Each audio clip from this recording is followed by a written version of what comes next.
And to our first story, with Ghana's tax to GDP less than the African average of 20.5%, we're talking about 12.5% in Ghana, the government is pacing to block all loopholes in revenue mobilization with the tax regime. The CEO of the Ghana Investment Promotion Center, Yofi Grant, says a strategic model has been adopted to see investors, both foreign and local, realize the development impact of their taxes to economic growth. He's also been speaking about the tax exemption regime, which according to him is being inimical as most businesses are taking advantage of this. He's been speaking at the GIPC CEO's breakfast meeting early on.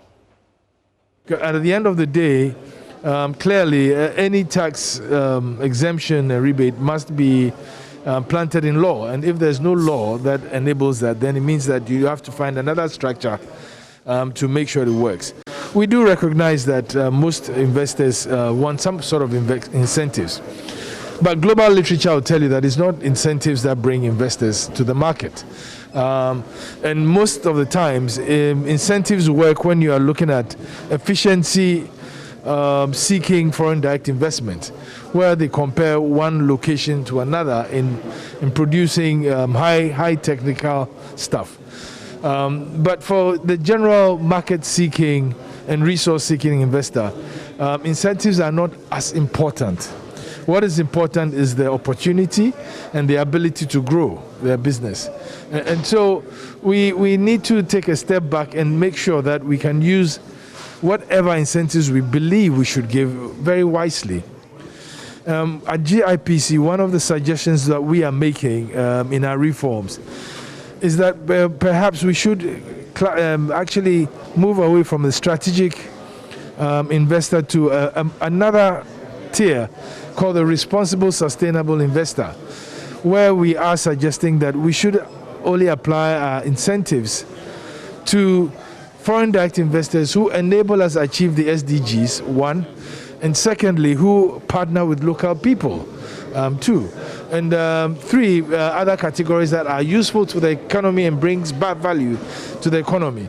It's a way of saying, well, we'll give you, but you also give us something back, to make sure that there is mutuality in the application of taxes. Of course, we're having this discussion also, we're having concerns about digitalization, the human-to-human contacts that, the private sector is raising, and matters regarding bureaucracy.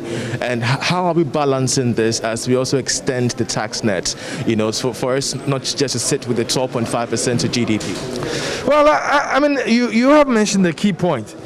The fact that tax revenue to GDP is only 12.5% shows that we are not reaching the broader consensus of tax. And I hear a lot of people say that we are being overtaxed. But when you have a tax rate of 12.5 to GDP, whereas our peers are somewhere looking at 20% and above, then you know that you are not collecting the taxes that you can. And I did give examples of how people don't realize how important it is. You have somebody who employs a driver, a cook, a garden boy, and all, and he pays them with cash, and they are not taxed. So they're outside the tax net, right? And there are a lot of people too whose businesses are informal, and they are very mobile, so they are outside the tax net. But digitalization and the registration of everybody biometrically and digitally will mean that we know who you are, and we know how you can contribute to the development of your country by making sure you pay the appropriate tax. It's important. I mean, tax, as the MC said on the lighter note, there are two constant things in life, God and taxes.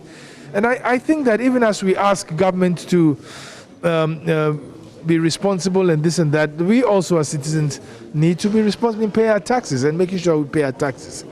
In some countries, the law is harsh on people who don't pay taxes. But taxes is the only way government makes money or gets money. The rest of it is all private sector. It's private sector business that generates the income that government taxes. And those taxes are then used by government for development purposes.